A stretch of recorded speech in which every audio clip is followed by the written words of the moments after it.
Ao longo da história, muitas pessoas nasceram cercadas de títulos de nobreza e direitos de comandar súditos e exércitos. Mas apenas alguns poucos estavam destinados a alcançar a verdadeira grandeza, tornando-se lendas, cujos nomes perpetuam através dos séculos. Napoleão Bonaparte foi um dos homens mais poderosos da história. Com uma personalidade complexa e uma força de vontade extraordinária, ele almejou criar um império poderoso e elevar a França ao status de o país mais importante do mundo. Apesar de ser uma figura tão importante para a história francesa, a família de Napoleão Bonaparte era na verdade de origem italiana. O nome de seu pai era Carlo Maria Bonaparte, descendente de uma linhagem nobre que vivia na região da Toscana, na Itália. Sua mãe foi Maria Letícia Ramolino, uma mulher austera e corajosa, que se casou com apenas 14 anos de idade e deu origem a uma numerosa prole de 12 filhos, e teve grande influência na criação e educação de Napoleão. Batizado com o nome de Napoleone de Bonaparte, ele nasceu em 15 de agosto de 1769, na cidade de Ajaccio, que fica localizada na Córcega, uma ilha que pertencia ao domínio italiano, mas que foi anexada pela França em 1768. Quando tinha 9 anos de idade, sua família o enviou para o continente francês, onde Napoleão iniciou seus estudos em uma escola religiosa. Mas em pouco tempo foi transferido com uma bolsa de estudos para uma academia militar em Brienne-le-Château. Durante boa parte de sua juventude, Napoleão foi alvo de zombaria de seus colegas, devido a seu local de nascimento, baixa estatura, costumes e por falar francês com um sotaque carregado, típico dos habitantes da Córcega. Quanto à questão da baixa estatura de Napoleão, na verdade, não passa de uma lenda. Essa fama foi criada por propagandistas ingleses que buscavam desmoralizar a imagem de Napoleão durante sua ascensão. Mesmo que quando jovem ele fosse considerado baixo para sua idade, na fase adulta Napoleão media cerca de 1,69 m, o que era uma altura considerada normal para os padrões da época. Napoleão concluiu seus estudos na famosa École Militaire de Paris, formando-se como oficial de artilharia, sendo o primeiro estudante nascido na Córcega a alcançar esse feito. Com a eclosão da Revolução Francesa em 1789, as tensões na França e na Córcega aumentaram consideravelmente, e Napoleão prontamente retornou para sua cidade natal. Por volta dos seus 23 anos de idade, Napoleão se envolveu em revoltas militares, mostrando-se um fervoroso nacionalista da Córcega e defendendo os ideais de independência de sua terra natal, tendo como seu principal mentor o patriota Pasquale Paoli. A relação entre Napoleão e Paoli era conturbada, já que Paoli considerava o falecido pai de Napoleão um traidor, por ter abandonado sua causa pela independência da Córcega. E as divergências políticas entre os dois cresciam cada vez mais conforme Napoleão se aliava aos ideais revolucionários franceses. Como resultado desse distanciamento, Napoleão foi prejudicado durante os ataques franceses que visavam invadir a Sardenha em 1792. Recebendo ordens confusas durante a batalha e sendo ordenado a recuar de sua posição, abandonando os preciosos canhões no campo de batalha. As ordens partiram de um oficial escolhido por Paoli, e a família de Napoleão passou a ser alvo de perseguições políticas na Córcega, que resultaram em um atentado contra a Casa dos Bonapartes, a qual foi destruída em um incêndio criminoso. Napoleão e seus familiares foram forçados a fugir da Córcega e mudar para o continente francês, onde se estabeleceram na cidade de Toulon.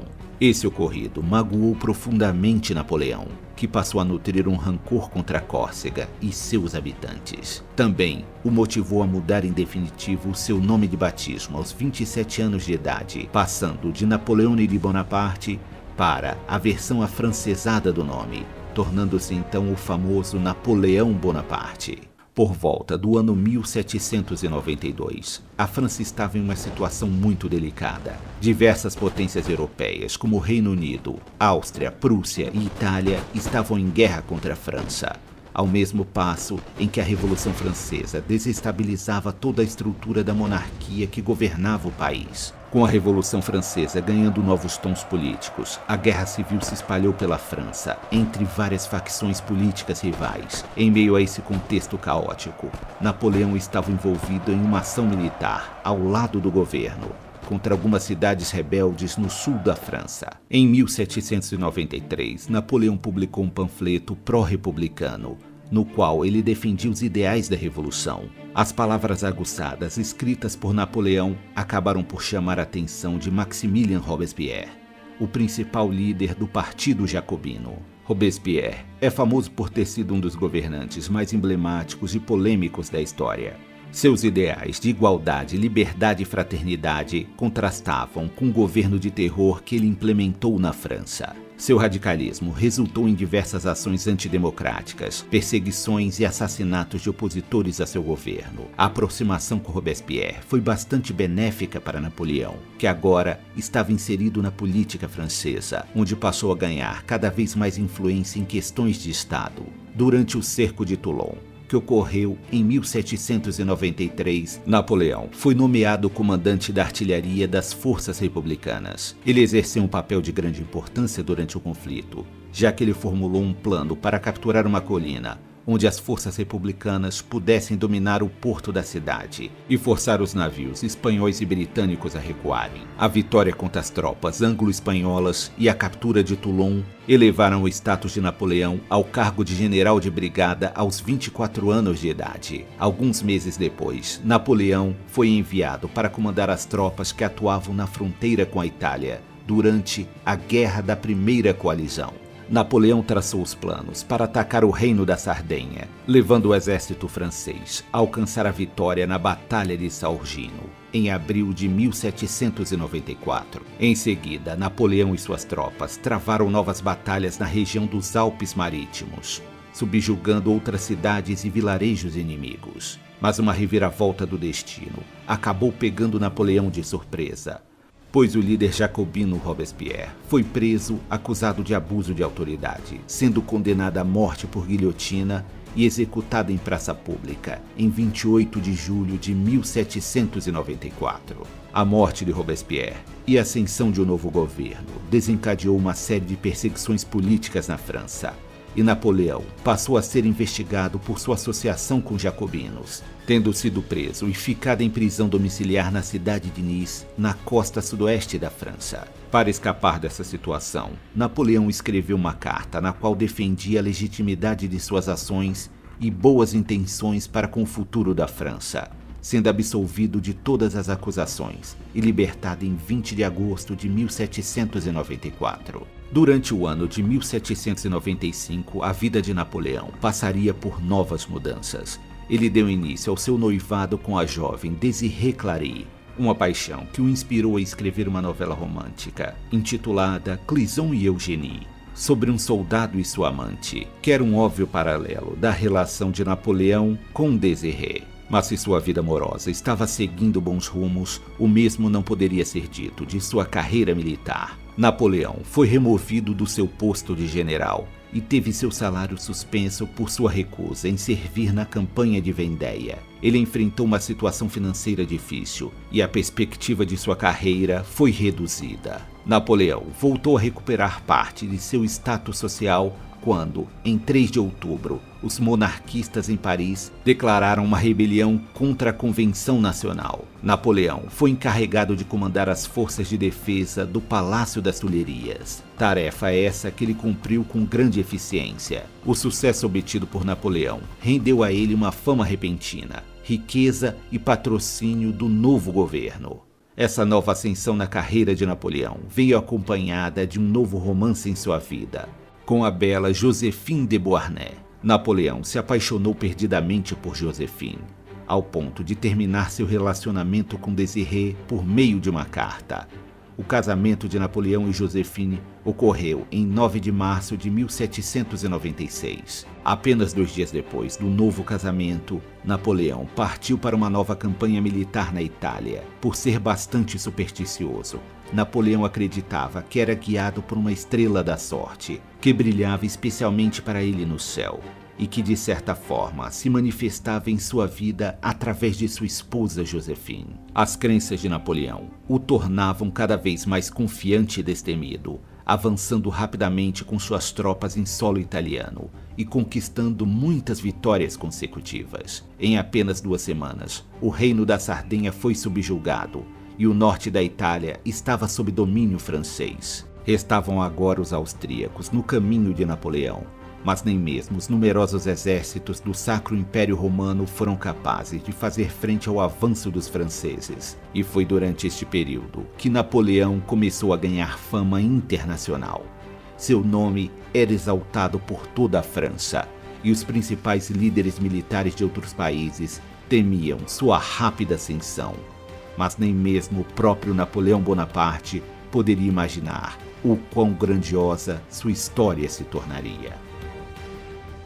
As vitórias de Napoleão Bonaparte durante sua campanha na Itália trouxeram muito prestígio para o jovem general francês, além da aquisição de vários espólios, como muitas obras de arte de origem italiana, provindas dos saques realizados em diversas casas de famílias nobres. Durante o tempo em que esteve na Itália, Napoleão passou a admirar a escultura e a arquitetura italiana, enviando para a França estátuas, tapeçarias e pinturas como prova de seus feitos militares. Algumas peças foram confiscadas pelo próprio Napoleão, que chegou a enviar roupas e joias valiosas para sua amada Joséphine. O apaixonado Napoleão estava sempre pensando em sua Joséphine e constantemente enviava cartas românticas, cujo conteúdo arrancaria suspiro até mesmo das nobres damas da corte francesa. Em um trecho de uma de suas cartas que Napoleão escreveu para Joséphine, ele dizia: "Você, a quem a natureza deu espírito, doçura e beleza, só você que pode mover e governar meu coração. Você conhece muito bem o império absoluto que exerce sobre ele." Mas para a infelicidade de Napoleão, Joséphine raramente correspondia às suas cartas, e quando fazia era de forma seca e quase sempre distante. E para complicar ainda mais as coisas, Joséphine estava envolvida em um relacionamento extraconjugal com um jovem tenente ursado. Napoleão ainda estava na Itália quando ficou sabendo da infidelidade de sua esposa, e ficou tão furioso que quase abandonou sua campanha militar para retornar para a França. Depois desse ocorrido, Napoleão já não declarava mais seu amor a Joséphine, e ao longo dos anos ele teve diversas amantes. Com Napoleão no comando, os franceses obtiveram uma vitória decisiva na Batalha de Rivoli, que ocorreu em janeiro de 1797, onde os austríacos perderam cerca de 14.000 homens, e como consequência da derrota foram expulsos do território italiano. Naquele mesmo ano, Napoleão e suas tropas seguiram para o sul da Alemanha, com o objetivo de atacar o coração do Império Austríaco. Novamente, as táticas de Napoleão se provaram superiores, que teriam como consequência uma sucessão de vitórias contra as tropas austríacas. Depois de perder a Batalha de Tarvis, em março de 1797, os austríacos perceberam que não seriam capazes de conter o avanço de Napoleão, que se encontrava a apenas 100 quilômetros da cidade de Viena. Sem outra alternativa, os austríacos tiveram que pedir uma trégua das hostilidades em um tratado de paz. Em algumas de suas conversas e entrevistas posteriores, Napoleão costumava expressar sua admiração pelos grandes generais do passado, como Aníbal Barca e Júlio César, sendo Alexandre o Grande o seu favorito, ao ponto de adaptar as táticas do general macedônio para serem usadas em suas tropas de artilharia. Uma das estratégias preferidas de Napoleão era o uso de um clássico movimento de pinça, envolvendo e cercando as tropas inimigas, enquanto movia suas peças de artilharia para dar apoio à infantaria. Em pouco mais de um ano de campanhas militares, Napoleão se tornou um herói nacional para o povo francês, conquistando a maior parte do norte da Itália e dos Países Baixos, além de enviar inúmeras riquezas para a França, como por exemplo os preciosos cavalos de São Marcos, que são um conjunto de estátuas de bronze bizantinas, representando 4 cavalos. Mas nem todos os franceses estavam satisfeitos com as proezas de Napoleão, já que sua rápida ascensão lhe dava cada vez mais influência na política francesa. Alguns monarquistas fizeram sérias acusações contra Napoleão, alegando que houve abuso de poder ao saquear a Itália, e avisaram que ele poderia se tornar um ditador. E eles não estavam muito errados. Em resposta a essas acusações, Napoleão enviou o general Pierre Augereau a Paris para liderar um golpe de Estado e purgar os monarquistas em 4 de setembro. Esse evento ficou conhecido como golpe de 18 Fructidor, que anulou muitos dos resultados das eleições anteriores e destituiu os monarquistas dos cargos políticos. Quando Napoleão retornou para a França, foi encarregado de planejar uma invasão à Grã-Bretanha, mas ele considerou essa abordagem muito arriscada, já que as defesas costeiras e a marinha britânica certamente iriam devastar as forças francesas. Após 2 meses de discussões e planejamentos, Napoleão conseguiu convencer os demais líderes franceses a abortar a invasão à Grã-Bretanha. Como alternativa, traçou novos planos para dominar o Egito. A expedição militar de Napoleão no Egito tinha como principal objetivo bloquear o acesso dos britânicos às rotas comerciais na Índia, minando assim uma valiosa fonte de produtos e recursos dos mais diversos tipos. Buscando estabelecer relações sólidas no Oriente Médio, Napoleão planejava unir forças com o sultão Tipu, que era inimigo dos britânicos. Também planejava estabelecer relações com os príncipes indianos, e junto com eles atacar os ingleses que há muito tempo oprimiam o povo indiano. Antes de partir rumo ao Egito, Napoleão foi eleito como membro da Academia Francesa de Ciências e contava com uma equipe de 167 cientistas, entre eles matemáticos, naturalistas e químicos, que viajaram junto com as tropas com a missão de realizar experimentos e coletar artefatos históricos. Entre as descobertas realizadas pelos pesquisadores franceses estava a famosa Pedra de Roseta, que é uma importante estela inscrita com 3 versões de um decreto emitido em Mênfis durante a dinastia Ptolomaica.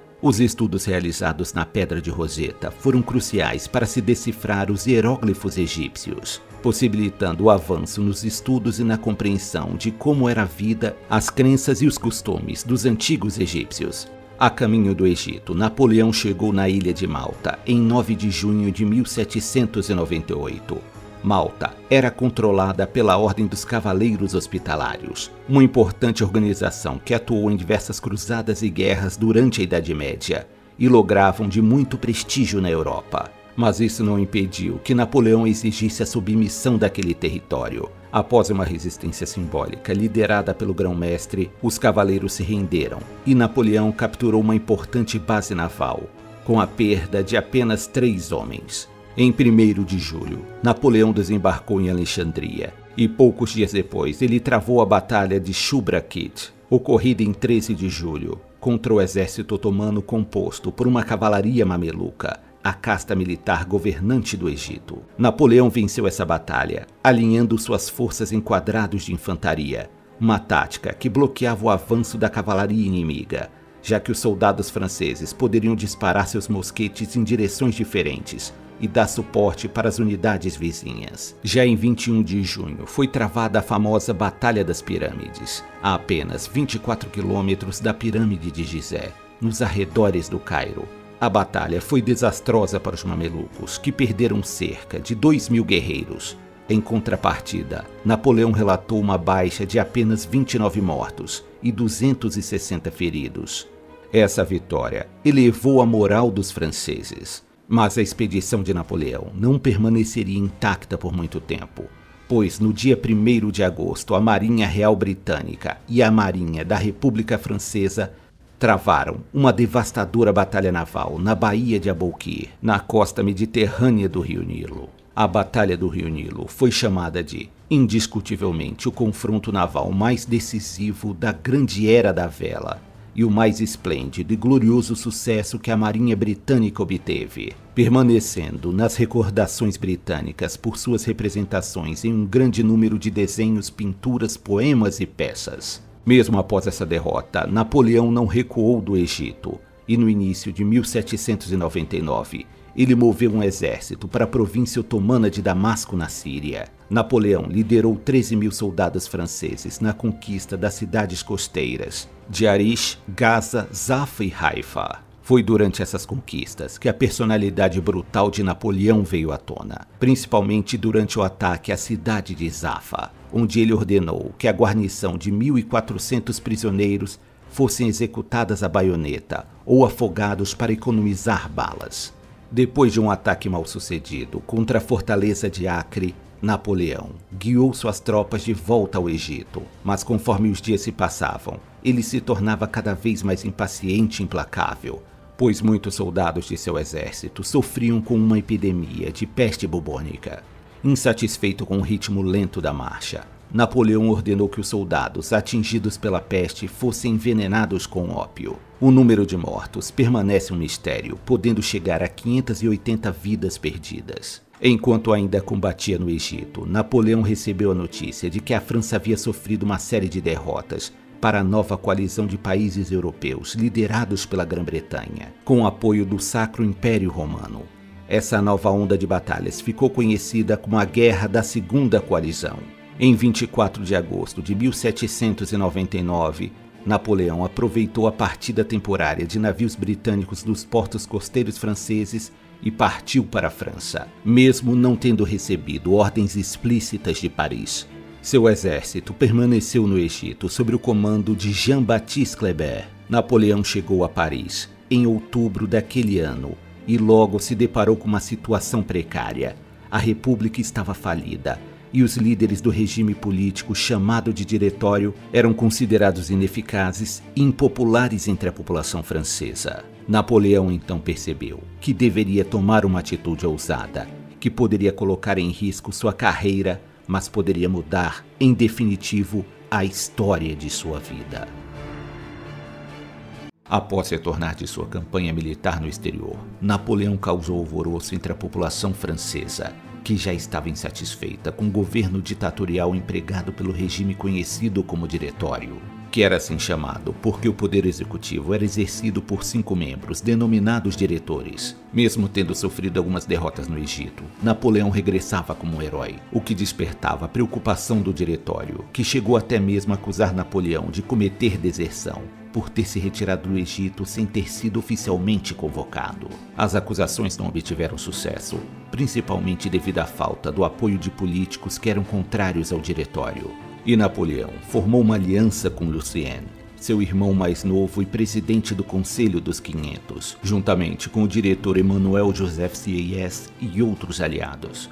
Eles derrubaram o Diretório por meio de um golpe de Estado em 9 de novembro de 1799, que ficou conhecido como o Golpe de 18 de Brumário. Esse evento também é considerado por alguns historiadores como o fim oficial da Revolução Francesa. Napoleão e seus aliados formaram um novo regime político chamado Consulado, onde Napoleão foi eleito para o cargo de primeiro cônsul, obtendo poderes semelhantes ao de ditador e obtendo controle sobre os assuntos mais importantes da França. Preocupado em legitimar seu poder, Napoleão redigiu a Constituição do ano 8 do calendário revolucionário e garantiu sua própria eleição como primeiro cônsul, fixando residência oficial no Palácio das Tulherias. A Constituição foi aprovada em um plebiscito fraudado, com 99% dos votos a favor da nova Constituição. Durante o período que Napoleão passou no Egito, a França havia perdido quase todos os territórios ganhos na Guerra da Primeira Coalizão. Buscando reverter esse quadro, Napoleão partiu novamente para o norte da Itália, onde enfrentaria os exércitos austríacos. Inspirado pela tática do famoso general cartaginês Aníbal Barca, Napoleão surpreendeu seus inimigos atravessando os Alpes suíços e chegando na Itália por uma rota inesperada. Após uma travessia difícil, o exército francês entrou nas planícies do norte da Itália, sem encontrar muita resistência por parte das forças inimigas. Em 14 de junho de 1800, foi travada a Batalha de Marengo. Napoleão comandava 24.000 soldados contra 30.000 soldados austríacos. As forças austríacas avançaram com uma aparente vantagem, mas as linhas francesas nunca se quebraram durante sua retirada tática. Napoleão constantemente cavalgava entre as tropas, incitando-as a resistir e lutar. Perto do final daquele dia, os franceses superaram o ataque surpresa do general Michael von Melas, expulsando os austríacos da Itália. Em apenas um mês, Napoleão forçou os austríacos a buscarem um novo tratado de paz, consolidando de uma vez por todas sua posição política em Paris como primeiro cônsul da França. O novo cargo de Napoleão trouxe também uma nova leva de inimigos perigosos, entre eles opositores do Partido Monarquista, e extremistas jacobinos, que juntos passaram a temer aquele homem, cujas ambições pareciam não ter limites. Existem relatos de que Napoleão teria sofrido diversas tentativas de assassinato, como a mais famosa ocorrendo em Paris na noite de 24 de dezembro de 1800. Nesta noite, Napoleão estava indo à ópera para ver o oratório de Joseph Haydn, quando uma carroça explodiu na rua logo após a passagem de sua carruagem. Napoleão sobreviveria ileso a este atentado, apesar de a explosão ter matado uma dúzia de espectadores. Cerca de 40 pessoas ficaram feridas e vários edifícios foram danificados ou destruídos. As investigações da polícia levaram até os responsáveis pela fabricação da bomba. Eles foram executados em 20 de abril de 1801. Após uma década de guerras constantes, a França e a Grã-Bretanha assinaram um Tratado de Amiens em março de 1802, pondo fim às guerras revolucionárias. Com a Europa em paz e a economia se recuperando, a popularidade de Napoleão atingia níveis cada vez mais altos. Seu prestígio refletia tanto em território francês quanto no exterior. Em janeiro de 1804, a polícia francesa descobriu um novo plano de assassinato contra Napoleão. Plano esse que tinha envolvimento da família real Bourbon, os ex-governantes da França.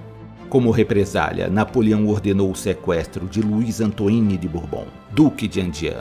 O duque foi rapidamente executado após um julgamento militar secreto, o que enfureceu as cortes reais em toda a Europa, tornando-se um dos fatores políticos que contribuíram para a eclosão das guerras napoleônicas.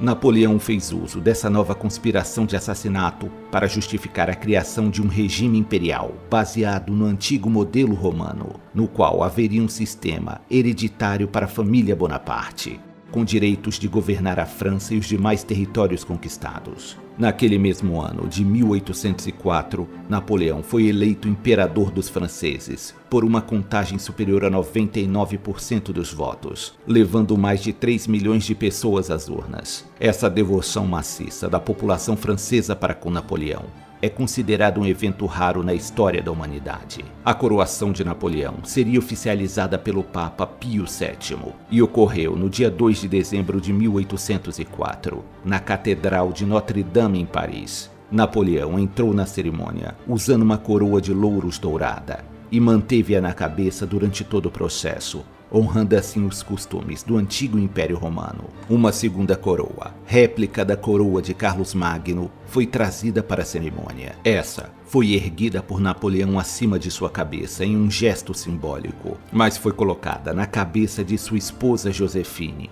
tornando-a imperatriz de toda a França. No ano seguinte, Napoleão também foi coroado rei da Itália, com a coroa de ferro da Lombardia, evento que ocorreu na Catedral de Milão em 26 de maio de 1805. Ele criou 18 marechais do Império, entre os principais generais para garantir a lealdade do exército francês. Contudo, o período de paz havia chegado ao fim na Europa, pois a Grã-Bretanha estava quebrando o Tratado de Paz e estava formando uma grande aliança com o Sacro Império Romano Germânico, a Rússia, a Suécia e a Áustria, dando início à Guerra da Terceira Coalizão. Napoleão sabia que a frota francesa não poderia derrotar a Marinha Real Britânica em uma batalha direta, então planejou atraí-la para longe do Canal da Mancha. O plano se desfez após a vitória britânica na Batalha do Cabo de Finisterra, onde novamente a marinha francesa foi destroçada pelos navios britânicos. Percebendo que teria problemas se os austríacos recebessem reforços dos exércitos russos, Napoleão moveu seu exército para o sul da Alemanha, onde travou a Batalha de Ulm, entre os dias 16 e 19 de outubro de 1805. A Batalha de Ulm é geralmente considerada uma obra-prima da estratégia, com Napoleão organizando suas tropas de maneira a flanquear e cercar as posições inimigas, forçando a rendição do general austríaco Karl Marx e capturando um total de 60 mil tropas. O desempenho exemplar que os franceses obtiveram em suas batalhas terrestres não eram compartilhados pela esquadra francesa, que sofreu uma derrota esmagadora na Batalha de Trafalgar, em 21 de outubro, contra a Marinha Real Britânica, comandada pelo almirante Nelson.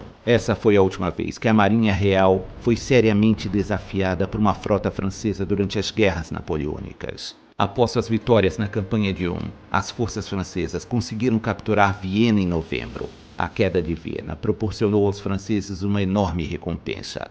pois eles capturaram 100.000 mosquetes, 500 canhões e as pontes intactas do rio Danúbio.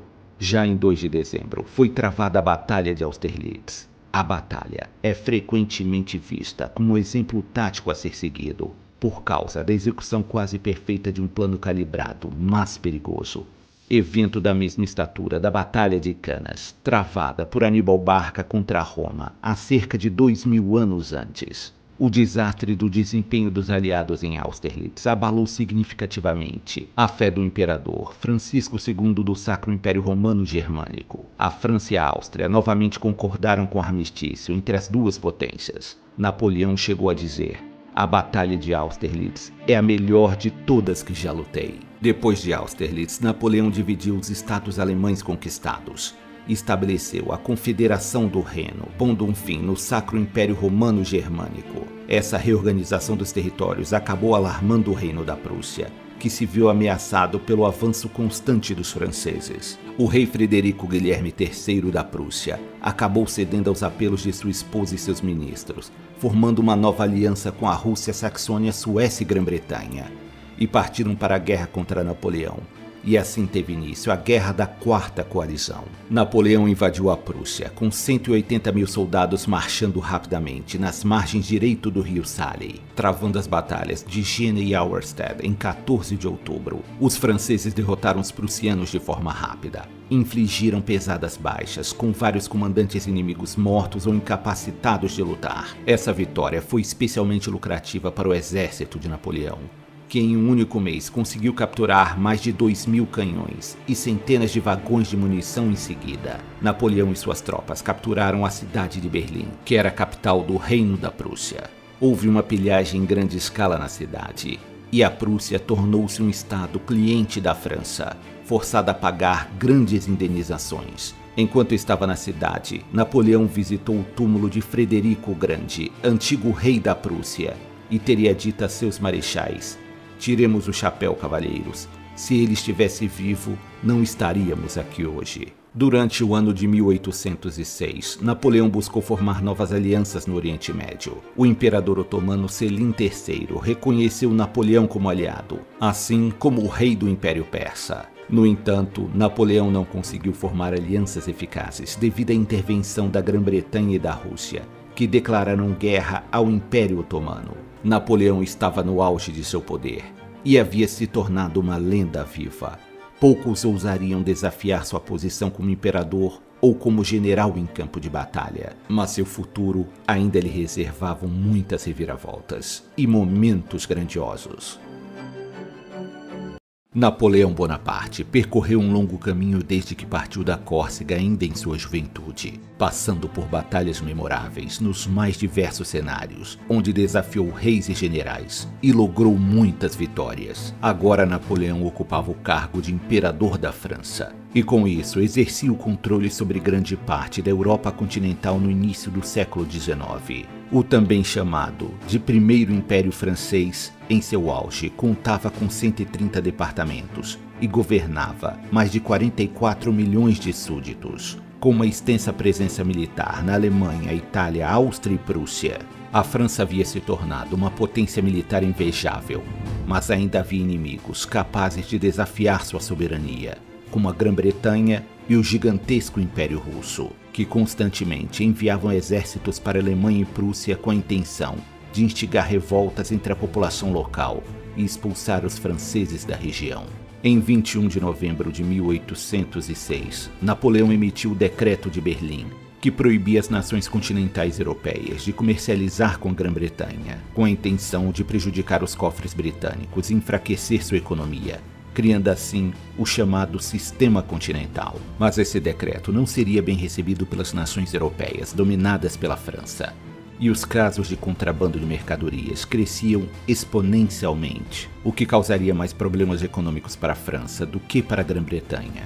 Em fevereiro de 1807, foi travada a sangrenta e inconclusiva Batalha de Eylau, no qual o grande exército de Napoleão enfrentou o exército imperial russo, comandado pelo general de origem alemã Levin von Benningendseey. na região da Prússia Oriental. No início da batalha, um ataque frontal de Napoleão falhou, com perdas catastróficas. Para reverter a situação, o imperador lançou uma carga de cavalaria em massa contra os russos. Isso deu tempo para a ala direita francesa se organizar e contra-atacar os inimigos. Os franceses forçaram os russos a recuar após um combate noturno. Mas o número de mortos em ambos os lados foi um preço muito alto a se pagar. O mito da invencibilidade napoleônica foi fortemente abalado. De acordo com estimativas de historiadores alemães, os franceses sofreram mais de 29 mil baixas, entre mortos e gravemente feridos. A vingança francesa viria alguns meses depois, em 14 de junho, na famosa Batalha de Friedland, onde Napoleão enfrentou novamente o general Bennigsen. Mas dessa vez os franceses estavam bem preparados, contando com números superiores e a vulnerabilidade dos russos que estavam de costas para o rio Ali. Napoleão concluiu que o momento havia chegado e ordenou um ataque maciço contra o flanco esquerdo russo. O poderoso ataque francês empurrou o exército russo para trás e os pressionou contra o rio. Incapazes de suportar a pressão, os russos quebraram suas formações e começaram a fugir através do rio, onde muitos morreram afogados. O exército russo sofreu terríveis baixas em Friedland, perdendo mais de 40% de seus soldados no campo de batalha. A vitória esmagadora de Napoleão foi suficiente para encerrar a guerra da Quarta Coalizão, com o imperador Alexander I da Rússia buscando uma negociação de paz e aderindo ao sistema continental contra a Grã-Bretanha. Assim foram criados os Tratados de Tilsit, cujo primeiro foi assinado por Napoleão e Alexander I, em um encontro realizado em uma jangada no meio do rio Niemen. A primeira coisa que Alexander disse a Napoleão foi: "Odeio os ingleses tanto quanto você." Com isso, ele provavelmente buscava estreitar os laços com o imperador francês. O segundo tratado foi assinado com a Prússia em 9 de junho. As terras perdidas pela Prússia foram convertidas no novo reinado de Westfália, governado por Jerome, irmão de Napoleão. O tratado humilhante imposto à Prússia causou um antagonismo profundo e amargo, que se agravou à medida que a era napoleônica avançava. Napoleão manteve seus esforços para impedir que os países do continente europeu comercializassem com a Grã-Bretanha. Mas o reino de Portugal, sob o reinado de Dom João VI, decidiu desafiar as ordens francesas, retomando as relações diplomáticas e comerciais com os britânicos. Como punição, Napoleão enviou 24 mil soldados franceses, sob o comando do general Jean d'Auch-Junot, com a missão de invadir Portugal. Os franceses contariam com a ajuda dos espanhóis, que há muito tempo buscavam um pretexto para guerrear contra os portugueses. Para escapar dos franceses, Dom João VI, acompanhado por toda a família real e um grande séquito de nobres, embarcou rumo ao Brasil, abandonando o povo português à sua própria sorte. Para se explicar ao povo, o rei ordenou que cartazes fossem colocados nas ruas, afirmando que sua partida era inevitável, e recomendava que todos permanecessem calmos, ordeiros e que não resistissem aos invasores. Com Portugal assegurada, Napoleão voltou sua atenção para o reino da Espanha, que já era seu aliado, mas demonstrava ter ambições de expandir sua influência, podendo se tornar uma nova ameaça no futuro. Assim, em 1808, a França napoleônica ocupou a Espanha e Napoleão instalou seu irmão mais velho, Joseph Bonaparte, no trono espanhol. O povo espanhol não aceitou pacificamente a ocupação francesa, dando início ao período da Guerra Peninsular, que durou 6 anos e minou significativamente os exércitos franceses. As derrotas francesas na Batalha de Bailén e na Batalha de Vimiero obrigaram Napoleão a intervir pessoalmente na luta. Sob o comando de seu imperador, o exército francês infligiu uma série de derrotas esmagadoras contra as forças espanholas, e em 4 de dezembro de 1808, Napoleão marchou com seus 80 mil soldados sobre a cidade de Madrid. Os britânicos, que estavam apoiando os espanhóis, rapidamente retiraram-se da Espanha, após uma última resistência na Batalha de Corunha, em janeiro de 1809. O Império de Napoleão estava longe de conhecer a paz, porque naquele mesmo ano, em 1809, os austríacos tramavam uma nova ofensiva contra a França. No início da manhã de 10 de abril, o exército austríaco invadiu a Baviera. O primeiro ataque austríaco surpreendeu os franceses. O próprio Napoleão ainda estava em Paris quando soube da invasão. Assim, teve início a Guerra da Quinta Coalizão. Napoleão apresentou um plano para isolar os austríacos, obtendo uma vitória importante na Batalha de Elkmoor. Em seguida, os franceses marcharam rumo à cidade de Viena, que foi capturada pela segunda vez. Entre os dias 21 e 22 de maio foi travada a Batalha de Auspern-Elslin, que ficou caracterizada por uma luta violenta, na qual o constante bombardeio de artilharia austríaca forçou Napoleão a retirar suas forças. Essa foi a primeira derrota que Napoleão sofreu em uma grande batalha, o que causou entusiasmo em muitas partes da Europa, porque provava que Napoleão poderia ser vencido em combate. Após 6 semanas de planejamento, Napoleão comandou uma nova ofensiva, naquela que seria a maior batalha de sua carreira até então, a Batalha de Wagram. Napoleão cruzou o rio Danúbio com 172 mil soldados durante a noite de 4 de julho e atacou o exército austríaco de 136 mil homens. Os franceses atingiriam a direita e o centro das forças austríacas. Mas durante a batalha, Napoleão lançou uma ofensiva ao longo de toda a linha inimiga. Esta se partiu ao meio e tornou a posição austríaca insustentável. Os austríacos tentaram recuar, mas foram perseguidos e derrotados alguns dias depois, na Batalha de Znaim, onde se renderam e pediram por um armistício, efetivamente encerrando a guerra. Com o fim da guerra, Napoleão voltou para a França, onde passou a viver um dilema terrível, pois precisava de um herdeiro para assumir o vasto império que foi conquistado.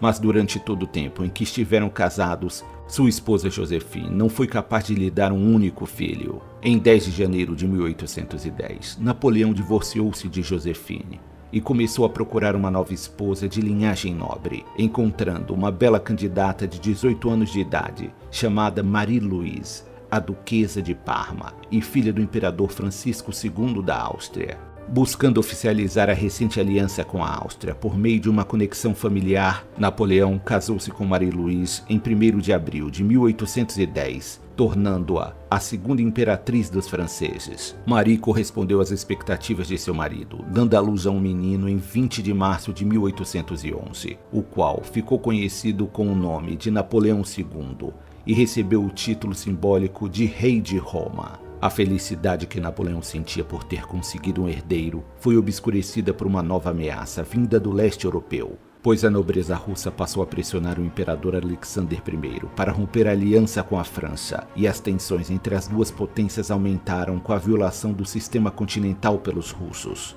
Napoleão foi informado que a Rússia estava planejando uma nova aliança com a Grã-Bretanha e uma invasão à Polônia. Furioso com a quebra do acordo de paz assinado em Tilsit, Napoleão expandiu seu exército para um total de 450 mil homens. E, ignorando os conselhos contra a invasão do interior da Rússia, partiu para uma nova campanha militar. Napoleão havia obtido vitórias impressionantes contra todos os adversários que ousaram desafiá-lo, mas a decisão de invadir a Rússia traria consequências inimagináveis para o imperador francês. Napoleão Bonaparte passou grande parte de sua vida nos campos de batalha, travando muitas guerras consecutivas e lutando para concretizar seu sonho de estabelecer um império próspero e duradouro. Para alcançar seus objetivos, Napoleão subjugou reinos e impérios por toda a Europa, com incontáveis vidas perdidas, em mais de 15 anos de batalhas. Em frente ao seu numeroso exército, Napoleão marcharia rumo ao coração do poderoso Império Russo. Napoleão invadiu a Rússia em 24 de junho de 1812, mas para sua surpresa não encontrou nenhum grande exército de prontidão para enfrentá-lo em uma batalha em campo aberto. Em vez disso, as tropas russas apenas faziam ataques pontuais em pequenas escaramuças e seguiam recuando cada vez mais para o interior do país. Houve uma resistência ferrenha por parte dos russos na Batalha de Smolensk, ocorrida entre os dias 16 e 18 de agosto.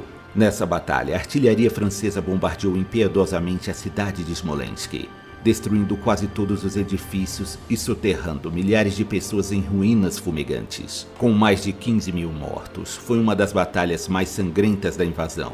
Napoleão deixou Smolensk em chamas e avançou com seu exército, mas os russos continuavam recuando e passaram a aplicar a estratégia da terra arrasada, que é uma estratégia militar que visa destruir qualquer coisa que possa ser útil ao inimigo, como aldeias que possam oferecer abrigo ou plantações de alimentos. A comida ficava cada vez mais escassa conforme o exército francês avançava no interior russo, com as linhas de suprimento tendo que viajar por muitos quilômetros até alcançar as unidades na linha de frente. Homens e cavalos sofriam com a fome e o clima ficava cada vez mais frio com o passar dos dias. Em 7 de setembro de 1812, foi travada uma das batalhas mais sangrentas da história, a Batalha de Borodino.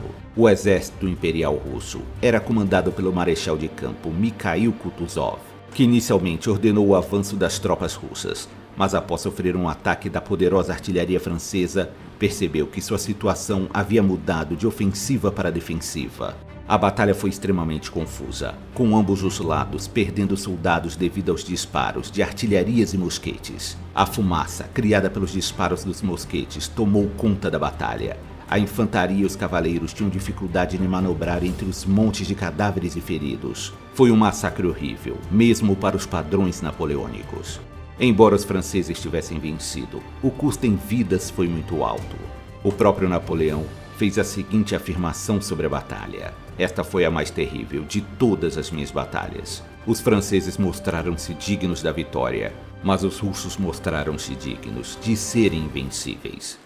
As forças russas recuaram de maneira ordeira para o sul de Moscou. Inicialmente, o plano de Kutuzov era guardar por reforços e defender Moscou, mas o avanço rápido do exército francês acabou obrigando-o a recuar da cidade. Mas antes da chegada de Napoleão, Moscou foi incendiada por ordem do governador Fyodor Rostopchin. O fogo se espalhou durante dias, deixando a cidade praticamente em ruínas para o exausto exército francês. Napoleão entrou na cidade, presumindo que sua queda encerraria a guerra, mas os russos simplesmente o deixaram esperando. Devido à falta de alimentos e abrigos apropriados contra o crescente frio do inverno, Napoleão e seu exército se retiraram de Moscou no início de novembro. O efeito mais devastador do tempo frio sobre as forças napoleônicas ocorreu durante sua retirada. A fome associada à hipotermia levou à perda de dezenas de milhares de soldados. Quase 10.000 homens e cavalos morreram congelados apenas em uma noite. Para piorar ainda mais a situação, a retaguarda do enfraquecido exército francês sofria ataques constantes dos cavaleiros cossacos, que estavam aplicando táticas de guerrilha para minar ainda mais as forças francesas. Entre os dias 26 e 29 de novembro, ocorreu a Batalha de Berezina, que apesar de ter terminado com uma vitória apertada para os franceses, acabou sendo um golpe decisivo contra Napoleão, que se viu obrigado a acelerar sua retirada da Rússia, abandonando 25 peças de artilharia e diversas carroças com armas e suprimentos que foram saqueados pelos cossacos. A campanha de Napoleão na Rússia havia chegado ao seu fim, com um resultado no mínimo desastroso. Dos mais de 400.000 soldados que haviam iniciado sua marcha no início da invasão, menos de 40.000 conseguiram retornar para o território do Império Francês. Os russos haviam perdido 150.000 soldados em batalha, mas milhares de civis também morreram durante a guerra. A expedição mal-sucedida de Napoleão na Rússia abriu novas brechas para o surgimento de conspirações contra seu posto de imperador e sua vida. Os antigos inimigos da França, como a Áustria, Prússia, Rússia e Grã-Bretanha, não perderam tempo e logo formaram uma nova aliança, que contava com o apoio da Suécia, Espanha e Portugal. Assim teve início a Guerra da Sexta Coalizão, que começou em março de 1813. Sendo também conhecida na Alemanha como a Guerra da Libertação, por finalmente ter afastado o controle que os franceses exerciam nos estados alemães. A situação na Península Ibérica também não era nada favorável para Napoleão, pois a Guerra Peninsular ainda se arrastava desde o ano 1807. Uma união do exército britânico, português e espanhol derrotou o exército francês sob o comando do rei Joseph Bonaparte, em uma batalha que ficou conhecida como a Batalha de Vitória. Mesmo estando em desvantagem numérica, Napoleão não se renderia facilmente, obtendo uma série de vitórias importantes na Alemanha, como aconteceu na Batalha de Dresden. No entanto, seus inimigos continuavam a se multiplicar e pressionar cada vez mais as forças francesas. Entre os dias 16 e 19 de outubro, foi travada a grandiosa Batalha de Leipzig, também chamada de a Batalha das Nações, por ter sido o maior conflito das guerras napoleônicas, envolvendo 500.000 soldados, 2.200 peças de artilharia e custou mais de 90.000 vidas no total. tornando-se uma das maiores batalhas na Europa antes da Primeira Guerra Mundial. A derrota em Leipzig foi desastrosa para Napoleão, que teve um segundo exército francês destruído, danificando gravemente a sua reputação de gênio militar.